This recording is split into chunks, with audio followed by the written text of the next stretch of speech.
When human children vanished off-world, an alien general discovered the truth, and what followed shook the galaxy. Humans don't forget. And they never stop coming for their own. They thought humanity had gone quiet.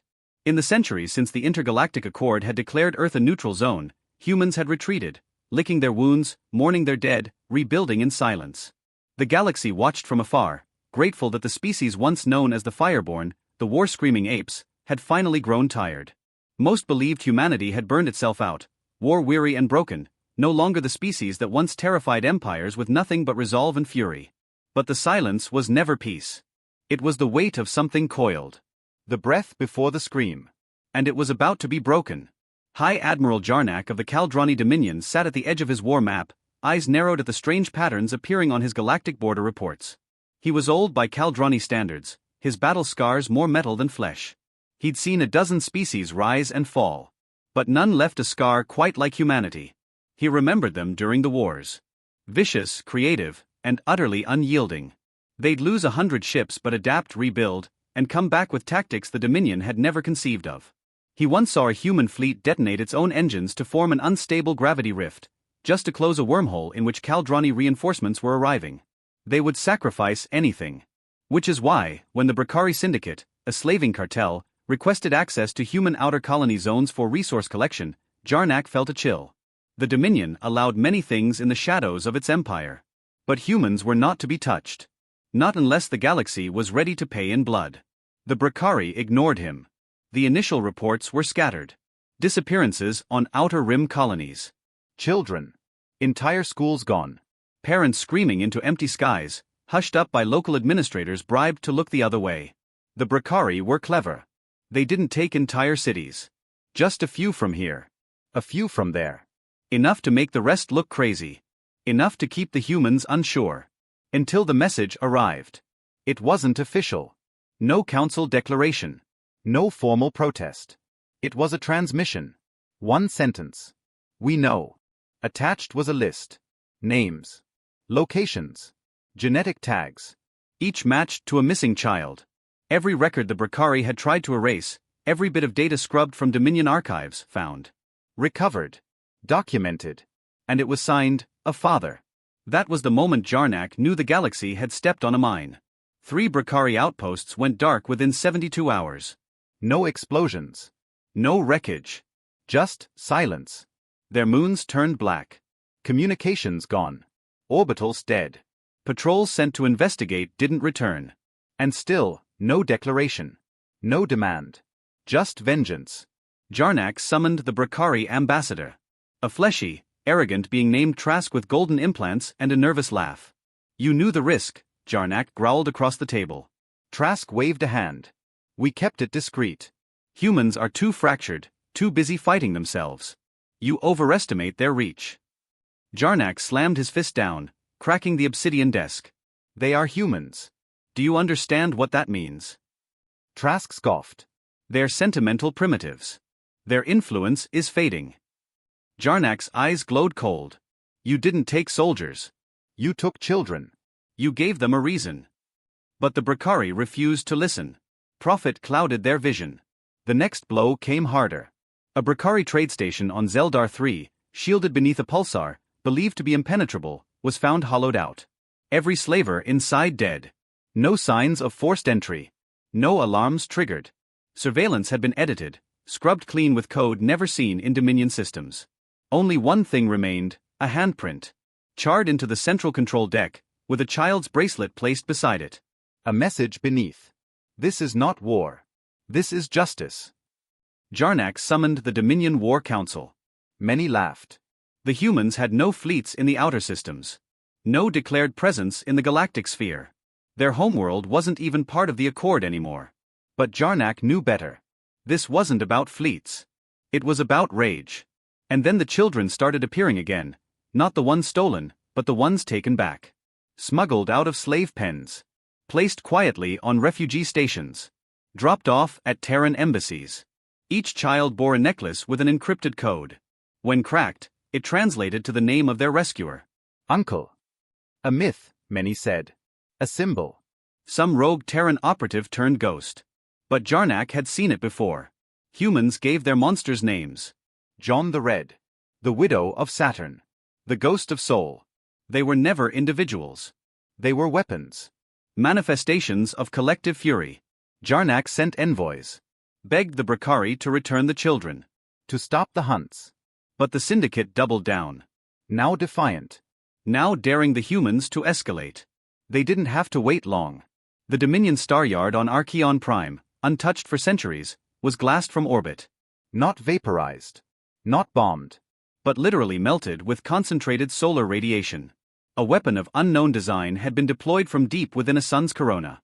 The only recorded words from the operation came from a dying comms officer. It was a Terran voice. A man. He said, "I'm only just beginning." Jarnak, now pale, scarred and desperate, called a full military lockdown. He petitioned the Galactic Accord to intervene. But the Accord was slow. It always had been. By the time votes were cast, 10 more Brakari hubs were gone. And then, the humans made their first real broadcast. It was from Earth. Not from a general. Not from a fleet. It was a woman. A teacher. She stood before a burned-out school building, once thought destroyed by civil conflict. Behind her were children, freed captives, some still trembling. She looked into the camera and spoke in Terran Standard. "You took our future. We're taking it back." Jarnak watched in silence. He no longer tried to stop it. He issued a Dominion-wide recall of all vessels near Terran space. But it was too late. The humans weren't responding to threats. They were answering prayers. And then finally, the call came from the Brakari High homeworld. A panicked signal. Static ridden. Explosions in the background. Slavers screaming. And a final voice. Calm. Male. Grit-filled. "You dared take our children. Now we're coming for yours." Jarnak stared at the screen, silent, as the transmission ended with a single seared word etched into the feed. Father. The Brakari homeworld, Orvictal, once shimmered in hues of blue and bronze, its sprawling arcologies and merchant palaces glimmering under the twin suns. But now, the sky over Orvictal boiled black. Ash choked the horizon. Sirens wailed across the city as defense towers snapped to life, scanning for an enemy that gave no warning, offered no negotiations. All communications had gone silent. Dozens of outposts had vanished. Convoys rerouted. And still, no clear sign of who was responsible, only the aftermath. Smoldering craters. Data cores melted beyond recovery. And in every shattered control room, the same calling card. A child's toy. Carefully placed. Sometimes a stuffed bear, other times a plastic starship. Always accompanied by a whisper broadcast, "Justice." Brakari leadership panicked. Their warships were vast, powerful, and numerous. They deployed them across the sector in defense of critical trade routes, factories, and breeding colonies. But one by one, their most secure locations were compromised. Entire fleets blinked off the network. No distress calls. No explosion traces. Just absence, like something had reached into the dark and plucked them from existence. The Dominion, once hesitant, now watched with unease. High Admiral Jarnak issued a level red alert, urging his peers to cut all ties with the Brakari Syndicate. But centuries of profit were hard to abandon. Some still believed it was an internal rebellion. Others whispered rumors of a Terran Black Ops unit, an elite force buried deep in the last Earth War, now reactivated. But Jarnak knew better. This was not a task force. This was vengeance incarnate. And it had a name. Father. A ghost in the machine. A myth-turned executioner. No identity confirmed, yet his mark left across 1,000 data trails, compromised satellites, spliced warp signatures, hacked deep vault encryption codes dating back to humanity's golden age of AI warfare. Nothing could keep him out. Nowhere was safe. Then came the event that shattered the illusion of safety across the galaxy. The Brakari Convocation Chamber, their most sacred political seat, was infiltrated during a live session. A high-level security feed was hijacked in real time, broadcasting across every major Dominion and Accord communication channel. Billions watched as the chamber doors sealed, lights died, and darkness consumed the interior. One by one, each Brakari leader's biometrics were overridden. And then a single spotlight turned on. In its glow stood a lone human. Tall. Unarmored. Wearing a simple, aged coat, the kind Earth settlers wore on colony worlds. His face was shadowed, but his voice chilled entire species to silence. "You trafficked our children. You stole their futures. You auctioned off laughter, dreams, and bedtime stories." His voice never rose. It didn't need to. You thought we wouldn't come because we didn't speak. You forgot we don't threaten. We promise. Gasps echoed through the galactic feed. I am not an army. I am not a planet. I am every parent who buried a child. Every sibling who searched in vain. Every soul you broke. I am the debt collector. He raised a hand, and the entire chamber security system detonated, precisely targeting each Brakari leader's personal throne. No collateral damage. No random bloodshed. Just execution. Clinical. Just. The feed went black. Silence swept the stars. The Accord convened emergency hearings. Protests erupted across wealthy systems who had once dined on Brakari profit. But the voice of the galaxy shifted. Too many had been complicit. Too many had ignored Terran pleas for justice. Now the people saw what had been hidden: footage of human children in chains, of dark auctions, of entire planetary communities erased to hide slavery. Support began pouring in, from smaller species who remembered human kindness during the wars. From exiles, rebels, and dissidents. They saw Father not as a threat, but as justice long denied. The Dominion grew nervous. Jarnak requested a meeting with Earth's representatives, but the transmission was refused. Not ignored, refused. Instead, a signal came through. From the moon. The Old Guard. A branch of Terran intelligence believed defunct. It read simply: you failed them. So we act. Then came the final assault. Orvictal's planetary core destabilized in a perfectly engineered sequence. Mining drones, hijacked months ago, had been subtly boring harmonic shafts into the mantle. At 0800 galactic time, a resonance pulse triggered a core quake, and in less than 3 hours, the Brakari homeworld fractured. Evacuation was denied. No ships allowed to land. Only messages. Holographic projections played in the atmosphere, faces of every stolen child. Their names. The dates they were taken.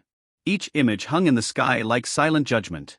As Orvictal died, the last transmission received from its capital was the sobbing of a Brakari overseer, begging for mercy. And the quiet, grim reply of a human voice. You didn't show them mercy. We simply returned the lesson. In the aftermath, the galaxy reeled. The Accord launched inquiries. Sanctions. Condemnations. But it was too late. The old power structure had cracked. The Brakari were no more. Their slave empire reduced to ash. And not a single human fleet had fired a shot. It had been Father. One name. One ghost. But was it truly one man? Jarnak didn't think so. He stood now before the Dominion Senate, older, wearier than ever. He addressed the chamber not as a warrior, but as a witness. This wasn't a war. It was a reckoning. We gave the slavers protection. We turned away when the cries came. And humanity never forgets. They do not forgive. They only wait. He paused. And when they come as one. Back on Earth, in a small rebuilt school deep in the mountains of Old Canada, children ran through the fields. Laughter filled the air. One of the rescued girls, now older, sat beneath a tree and opened her hollow diary. She whispered softly, "Uncle says the monsters are gone. He says we're safe." Her eyes looked toward the sky. I think he's still out there. Watching. Protecting. Somewhere in the shadows of the galaxy, in a quiet freighter with no ID tags, a man in an old coat adjusted the stars on his NAV screen. A bracelet with a child's name dangled from the console. He smiled faintly and whispered, "Justice delivered. Sleep well, little ones."